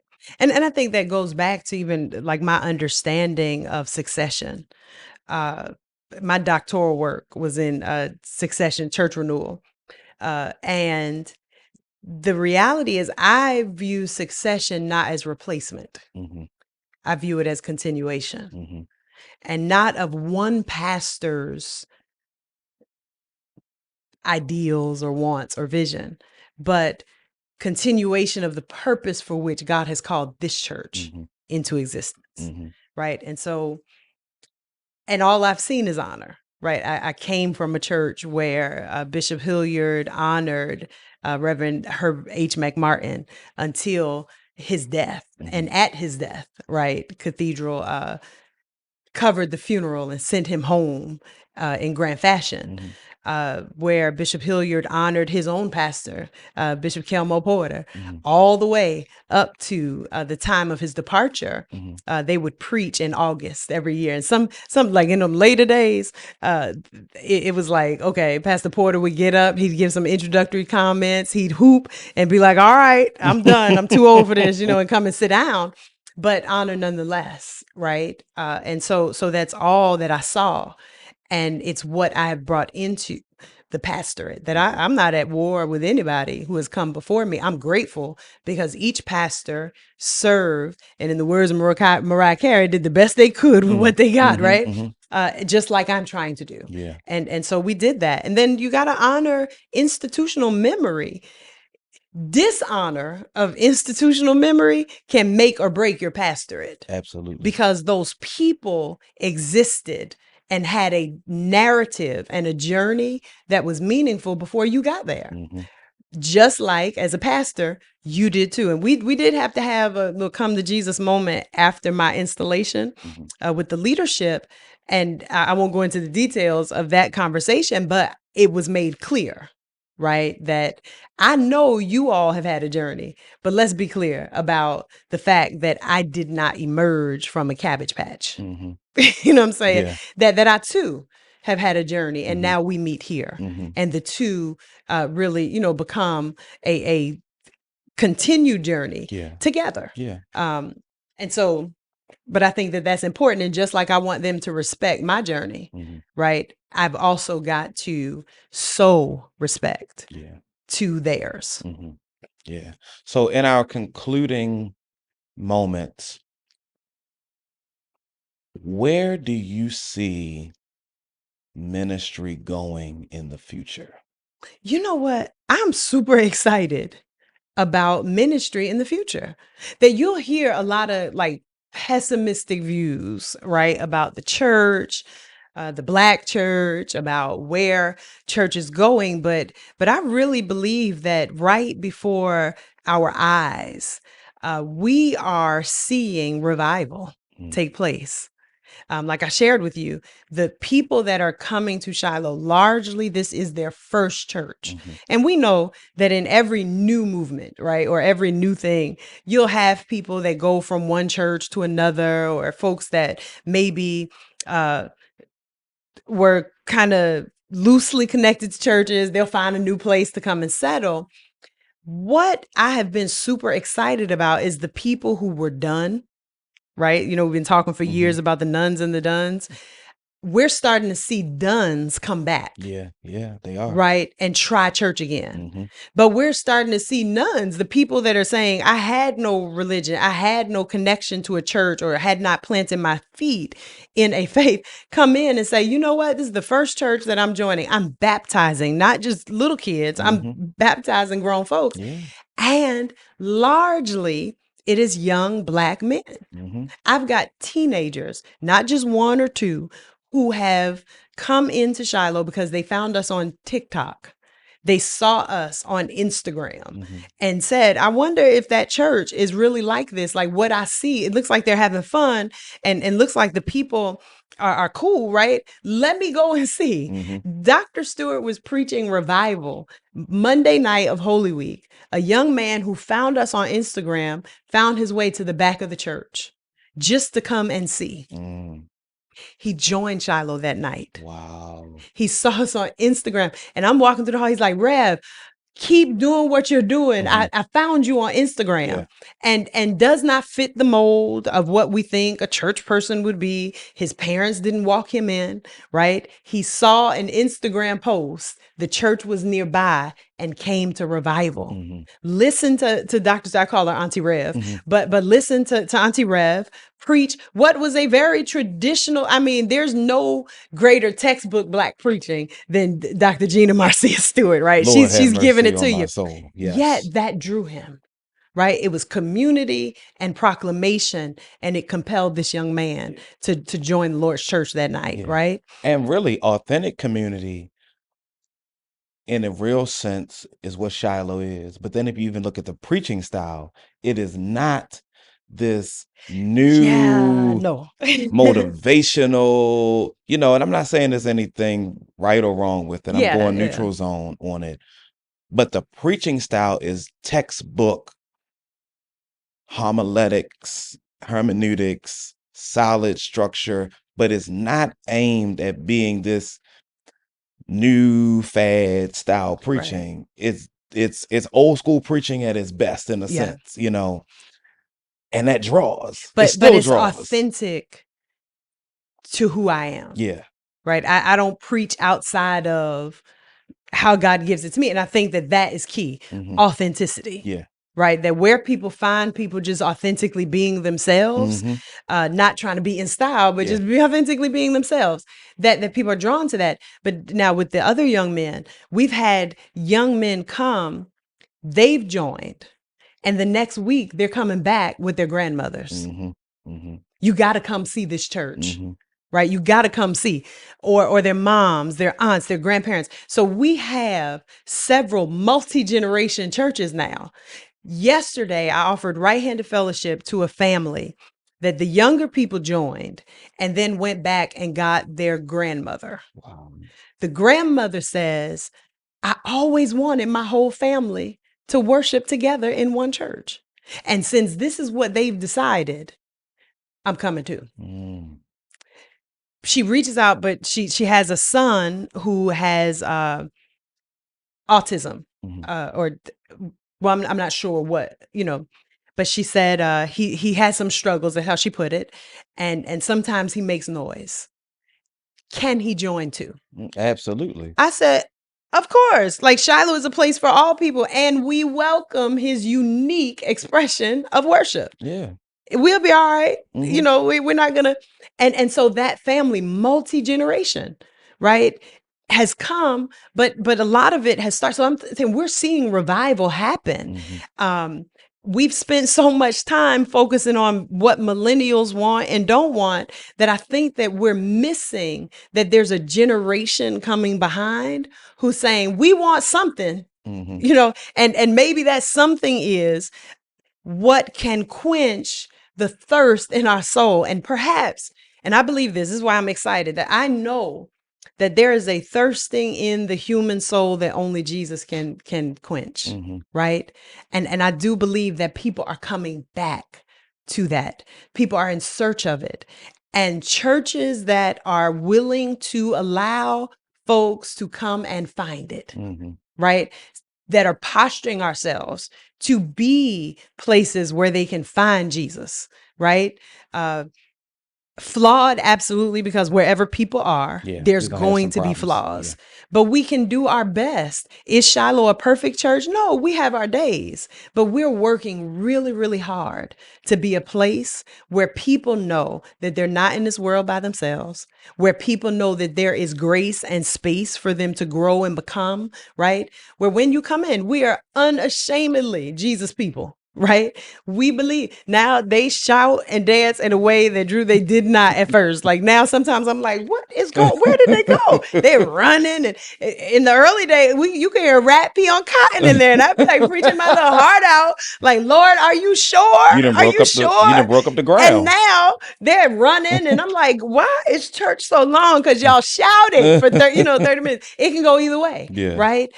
Yesterday they started singing the "I need you, you need me, Mhm. we're all a part of God's body," and I look up, and half my church is in tears. Wow. We have this thing that we do. My friend Ron Snipes, who is not a pastor, not a preacher, we grew up together. One of the greatest basketball players to ever come out of the city of Perth Amboy. We called him Air Snipes. Okay. But Ron and I went to lunch one day, and when the waitress came, the first thing Ron said was, "Hey, thank you for coming to work today." Mhm. And I'm like, "Ron, what are you doing?" He said, "I always do that because we're going to get better service because I appreciated that she showed up." You know how many people she probably serves today, every day, and nobody ever just thanks her for coming, right? Mhm. We had superb service. And I said, "You know what? I'm going to start telling my people, thank you for coming to church Mhm. today." Right? And every Sunday we do that. Mhm. Turn to your neighbor and just tell them, thank you for coming to church Yeah. today. When you shared that with me, I did it the next Sunday. And then I say, but people get church hurt. Mhm. Tell the person on the other side, thank you for sitting by me. Mhm. And now we've added to that. Celebrate them for making it through the week. Mm. Because if anybody knows, we know that it's difficult, right? Yeah. That all the stuff that we have to navigate through just to show up every day. People go to work every day. Nobody celebrates that they showed up. They get a paycheck, right? Maybe. Mhm. But nobody celebrates their presence, Yeah. Nobody celebrates they came home. that they came home. That part, right? I tell Shiloh every Sunday, I love you. I lead prayer every Monday. We pray Monday through Friday. I lead every Monday. Mhm. And I tell the congregation, I love you. Mhm. If nobody has told you yet, sometimes, well, now the sun is up because, daylight saving, but, the sun isn't even up. And if nobody has told you yet, I'm glad I get to be the first. I love you. Mm.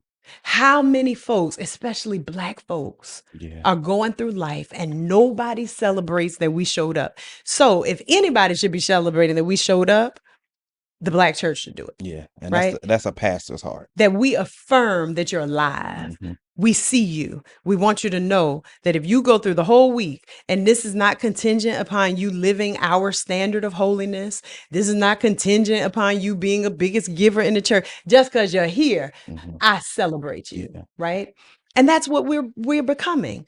And people, I think, are drawn to there's something in that that's not just about like affirming. No, there's God is in that. Mhm. Right? That the same God who came that we might have life and that more abundantly, I think wants life in other people Mhm. to also be affirmed. Yeah. And we get the opportunity to do that, one to another. So we're seeing revival take place. Mhm. I've talked to Dr. Hale, and Dr. Hale is like, I'm 71. Why are all these young people joining my church? And since maybe last year, the last quarter of last year, she's had consistent growth, and it's the same demographic. Mm. And they want to be, connected there. So she's made some shifts about her availability and her, kind of working with that younger group. Philip Pointer is like, why are my daughters like peers joining my church? Mhm. He's like, I'm an old man preacher, but they're joining there. Mhm. You're seeing it. Mhm. Dr. Goodman is seeing it. Mhm. There are a lot of George Parks Yeah. is seeing it at Metropolitan, Yeah. right? Yeah. That this younger demographic is saying, there's something I'm searching for, and I'm finding it in church, Mhm. right? Um, and we have that opportunity. So I'm super excited to see where it's going to go. And maybe it's not happening everywhere, Mhm. but it's happening in some very special places. Yeah. And I'm glad that God is allowing us to see it, Yeah. right?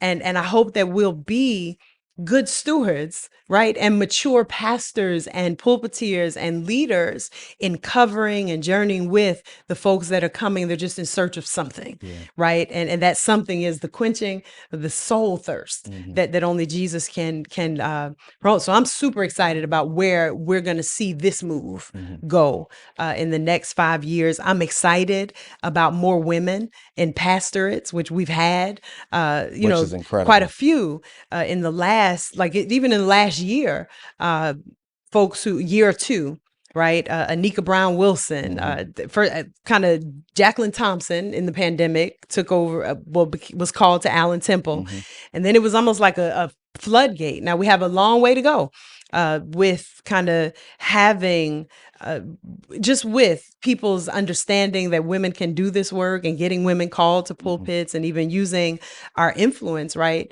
to prepare and to get women there, and even using our influence to help women understand that it's okay for you to pursue that, Mhm. right?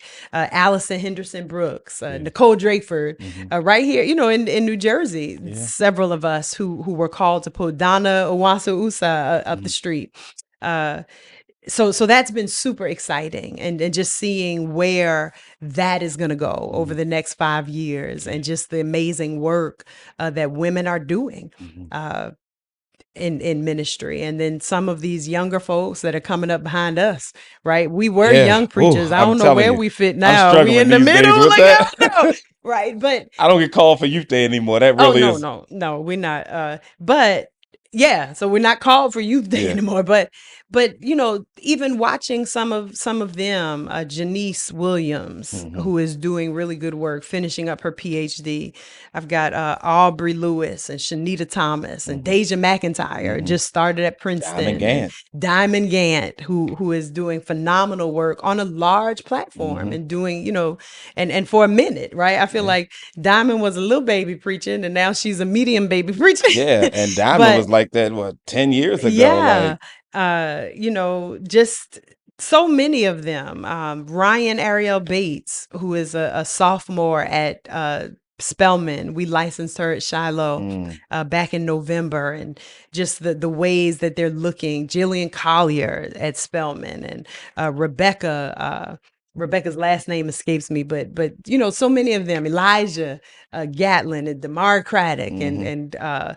the guys that Reggie Sharp has had interning for him, Yeah. and just so many who are just doing really good work. I came across a girl, a young woman preacher named Portia Moore Mm, a couple of weeks ago. Like a clip showed up on my YouTube on my Instagram.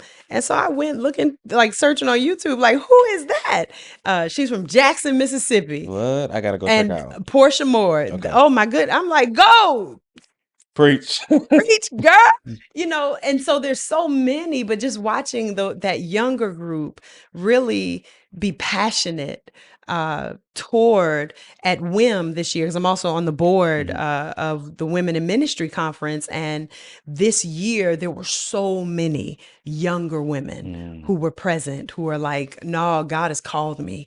And I think that is testimony to the work of Dr. Hale, Dr. Flake, Dr. Copeland, Dr. Stewart, Dr. Ingram, and did I call all of the conveners? And the work that they set forth, because there's their generation, then we came along, and now there's another generation of, I guess, what we would call like babies. They grown to agree, but we're at that age now. We can say, no, you a baby now, whatever. But who are really embracing this work and saying, this is what I'm gonna do, and for God I live, and for God I am going to die, but I'm gonna make a difference and an impact right in the world, whether they're gonna do it through a pastoral call or through a ministry in the public square, where they're going to be agents of justice, to usher the heart of God right into the earth and be prophetic and pastoral and all that, even in those spaces. So I'm super excited about the possibilities for the future of the church and academy, right? We've got folks in the academy, right, who are common, and they're thinking, and they're ready to roll, and just kind of thinking in some ways that can be beneficial to the world and to the church.